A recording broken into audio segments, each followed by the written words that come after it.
Now, when did you get into drugs? Before When that? I got on Mad TV.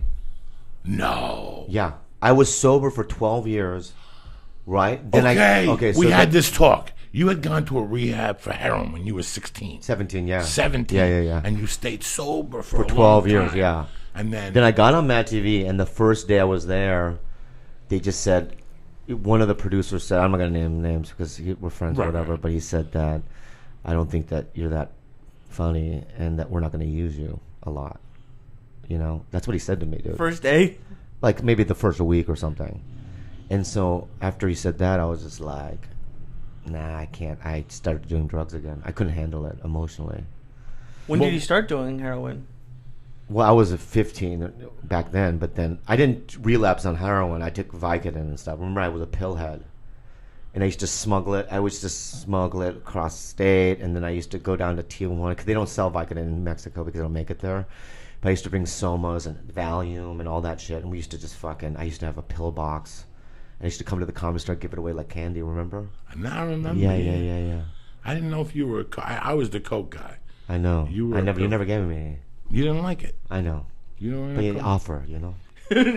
I like to offer. If you offered, then I would be like, no, I don't, thank you. It's it's really weird that we're sitting across from each other. We both had the drug problems, and now our lives are in focus. And you don't do no more coke?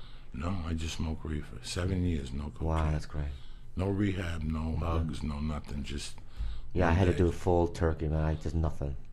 Because if I smoke pot, then it'll spiral down. I think if I don't smoke pot, that eventually my temper would flare or something, and I'd be down at the doctor's office getting Valium or something for a mood, something. Eventually, they have to give me something to balance me out.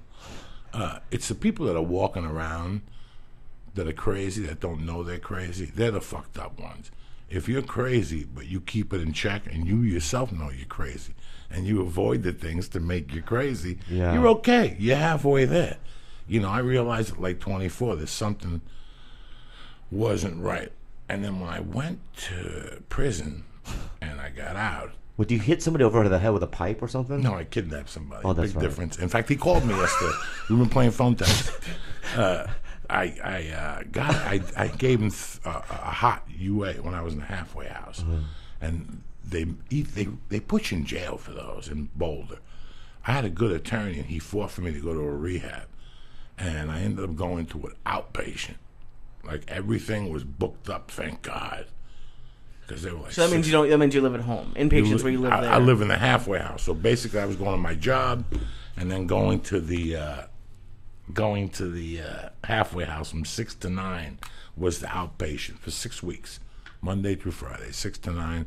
They'd piss you Monday, and they'd piss you Friday or something. I forget what the fuck it was. Along with the piss test, I was taking it the other time, and that was the first time in my life at the age of 27 that I had ever been sat down and done those things where you talk to people.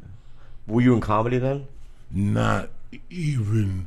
The only comedy in my life was when I put a gun out and said, "Give me your money," and the gun went bam. That's the only comedy in my life in those days. It's my favorite kind of comedy. I was just a kid, you know. You're 27, bro.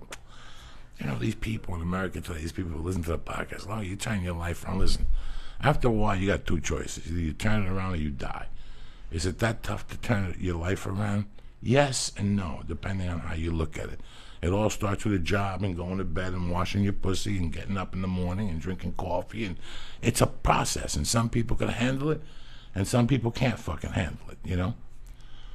I still can't fucking handle it, but I go through it every day. So that's the only reason why. That's the excuse I give myself for smoking weed. You do what you do. It keeps me do what you do. going. I'm not shoplifting. I'm not hitting people in the head, and I'm not breaking into the house.